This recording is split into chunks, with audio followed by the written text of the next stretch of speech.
Hozirda ba'zi viloyatlarda asosan ayollar o'rtasida joriy bo'lib turgan mushkul kushod va BBC shanba haqida dinimiz nima deydi?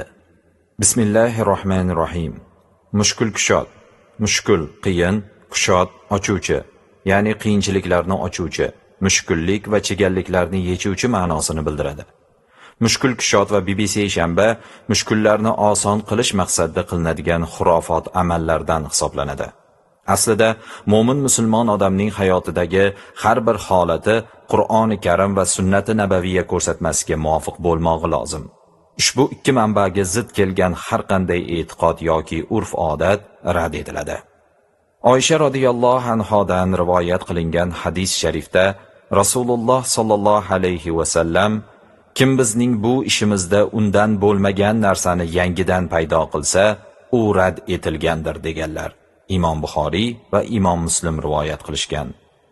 Mushkulni kushod qiluvchi, ya'ni bandaning boshiga tushgan qiyinchilikni yengil qiluvchi, mushkul ishlarni kushoyish aylovchi zot yagona Alloh taoloning o'zidir. Shuning uchun bibi mushkul kushod yoxud BBC shanba degan marosimlarni qilishning dinimizga mutlaqo aloqasi yo'q.